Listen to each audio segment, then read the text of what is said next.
What's up, reefers, and welcome back to Ash's 150-gallon mixed reef. It's been quite a while that I have been running Hammerhead Barracuda reef flow pump to push water from my basement sump up to my display on the main floor. However, at 305 watt power consumption, it was costing me $55 a month. So I was in the market looking for a replacement and went ahead and bought the Jebao 18,000 DCP pump, which has a head height of pushing water to 29 feet. So I thought, might as well give it a try, and if it doesn't work, I always have my Hammerhead as a backup. So let's go ahead and install this pump together. Here you can see the flow that my Hammerhead is pumping right now. So I went ahead and ordered myself a DCP 18,000 pump from Jebao with the sine wave technology, and the plan is to use it as a submersible pump. The pump capacity is to shoot 18,500 liters per hour, which is 4,900 gallons per hour at 9 meter high, which comes to approximately 29 feet high.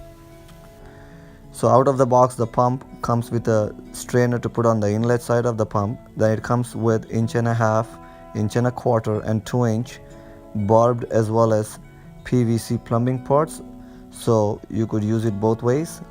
Then it also has its own manual that comes in two languages, Chinese and English. Furthermore, it also has its own controller where you can control the flow with the up and down arrow, and the pause button is to use it for feeding, which is like a reset button. And then you also have an LED display that displays the watts. This is the AC/DC adapter of its own that connects to the power cord, which eventually connects to your. The installation on this pump is very easy. The cord that comes out of the pump has a 3-pin male port that connects to its controller's 3-pin female port. So 3-pin male port from the pump connects to the 3-pin female port of the controller. And then the 4-pin male port that comes out of the controller connects to the 4-pin female port of the AC/DC adapter.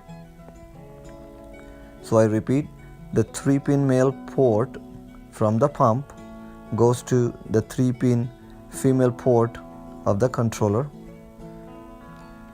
and the 4-pin male port from the controller goes to the 4-pin female port of the adapter.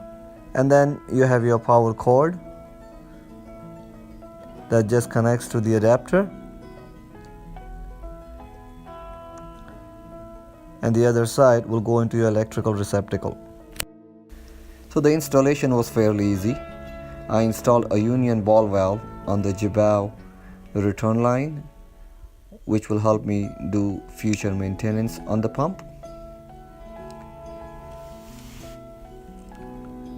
I also use primer so that it can withstand the flow of the pump. This is my main return line, which I have used the T so that I can also connect the reef flow pump to the same line.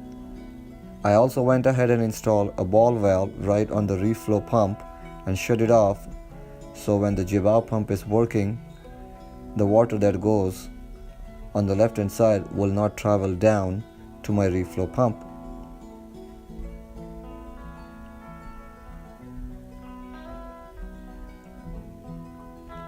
So the water goes straight on the right hand side to my display.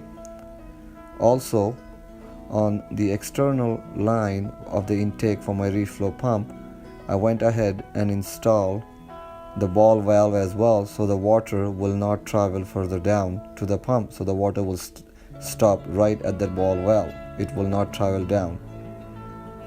So there won't be any water sitting in that pipe as well. And whatever water remains on the little bit of top pipe, I should not be worried about it, because that much water has already been circulated by the Jebao pump.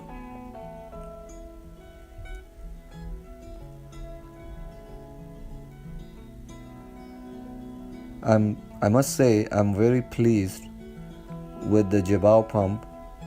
I have not dialed or not opened the ball valve that I used to use under my display when the reef flow was working. I left it the way how it was, and I was getting good amount of flow. The flow is so strong that even after going through the manifold that controls my GFO and matrix reactor, I was getting enough flow. Here is the controller shows 113 watts as compared to the reef flow that was consuming 305 watts of power. So overall, a great purchase, and I'm hoping this pump will last me for a good long time. So here is the flow from the Jebao 18,000 DCP pump. Considering the fact that it's pushing the water 30 feet across and 12 feet head high, I'm very pleased with the pump. I will do a review again in the next 3 months to see how it stands up. Thanks guys.